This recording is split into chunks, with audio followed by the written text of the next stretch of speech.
Today, I'm going to spend a little time talking with you about resumes. So, as the adult in your child's life, you may hear the word resume and think something completely different than what I'm actually going to focus on today. For many of us, a professional resume is what comes to mind when we start talking about putting this really what I would prefer to call an activities list together with our students. I'll say as an aside really quickly, when we get to junior year, I do have my students put their activities and other work experiences into a more professional resume format, just so they have one. So they're starting to learn how to present that to the world as well. And quite frankly, on some college applications, they are given the opportunity to upload that copy of the resume. So we do it for that purpose as well. But in terms of just thinking about it in a little bit of a different perspective, we're talking today specifically about what are the things your children are doing? How are they spending their time outside of the classroom? And what colleges are really looking for in this instance is, where did they make an impact? And how does this list show us what they truly cared about and where they felt so strongly about investing their time? So I'm just going to walk through a variety of tips for you. So this one, starting off, applies to everyone, but if you're especially the parent of younger students just starting their high school journey, keep this in mind. What we're really looking at, again, is evidence of their interests, their curiosities, their leadership skills, their level of commitment to responsibility, and things like that. So this is about quality over quantity. And what I see a lot of times in my work is we get to a point, usually around now, or maybe even a little earlier in junior year. But right now, as juniors are finishing up their high school, their junior year of high school, I get questions a lot of times about, what else should we be doing before we complete the activities list? Well, I'm sorry, that's really not the best way to approach it. We're not just adding in extra clubs and organizations and just joining a whole bunch of things simply for the sake of adding quantity to the resume. That is just filler and fluff and not something that really shows a huge level of commitment. One thing I would say that could be a little bit different in this case is if there's been some sort of shift in their interest. And what do I mean by that? Things like, I have a student that I'm working with currently who thought pre-med was the track, the path to college, onto medical school, etc. So a lot of his previous activities really kind of were centered around that because that was his interest. And then he did an activity and he was like, that's actually not what I want to do. And I think there's value in that. But then he's now more interested in business. And so it is fair to say that this summer prior to senior year, we are looking for some things to do to gain some exposure for him in some form of business. So there are always exceptions to these rules or guidelines or tips, but in general, we're not racing to start senior year or the summer before senior year and adding in a bunch of things just because suddenly it feels like the resume is a little bit light. So again, if you're a parent of a younger student, now is the time just help them start identifying things that they would like to try. Because 9th grade, even into 10th grade, is a really great time to check out some things, figure out what's even available at the high school level to be involved with. If there's something that they've already been involved with and we know they're going to continue that, start figuring out how to make that happen, and then how can they over time grow and maybe develop even more depth in that particular area. So thinking about how to support them in a way that will be meaningful in terms of what they're putting in and what they're getting out of this commitment for whatever the activity may be. But again, it's quality, not quantity. And colleges are also looking for evidence of commitment. And that's where throwing something in at the last minute doesn't prove that. Sticking with something that you started from early on throughout high school does show that. And again, what is your level of interest and engagement and those kinds of things? That's what we want this list of activities to convey to colleges. So now thinking about what are we putting on the list? We're adding things that are essentially any activity a student does outside of the classroom. So things like jobs, which are fantastic growth opportunities and experiences for students. Extracurricular activities that are school-based, so joining clubs, participating in athletics, theater, music, drama, well, that's theater, art, those kinds of things. Volunteering outside of school, whether that's a connection that you, the parent, help them come up with, or even doing activities through church channels, whether that's volunteer work, being part of the youth group, singing in the choir, babysitting jobs. I'm always amazed at how many students will say to me, well, I babysit, but that's not really that important. It is hugely important. It shows a great deal of responsibility and trust that is being placed on you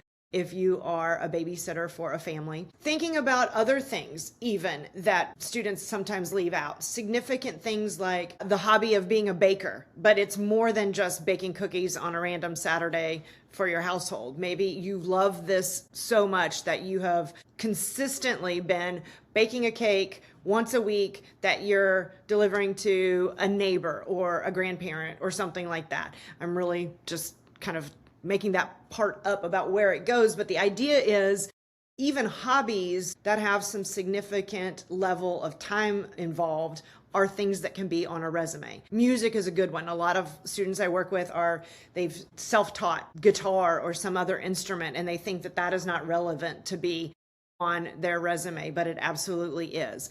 I have some students who are just so curious about some particular topic that they're not studying in school that they're actually spending a significant amount of time researching and reading about it on their own. And so there are ways to showcase all of these things on an activities resume in an appropriate way. And so we work with our students very closely to help them think about what really tells your story, and out of these activities, how do we present them so those details are really coming out about you in terms of that. I think another tip that I like to throw in is this is a lot about showing initiative. Where can a student demonstrate that they took initiative, whether that is literally creating something from scratch, whether that is being in an organization or a club or an activity where they stepped up because things just weren't either moving or happening the way they needed to be. So they weren't necessarily a designated elected leader,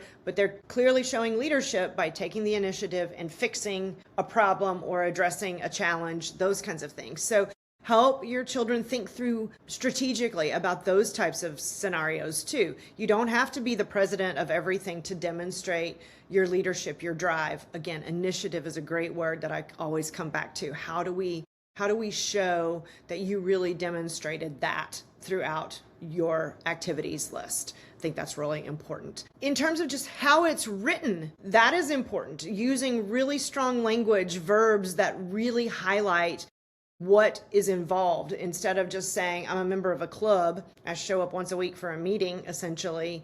You're talking about potentially you're coordinating the group. You are bringing together 10 people to have a conversation about what needs to be done because, again, you found a way to step up and show that kind of initiative.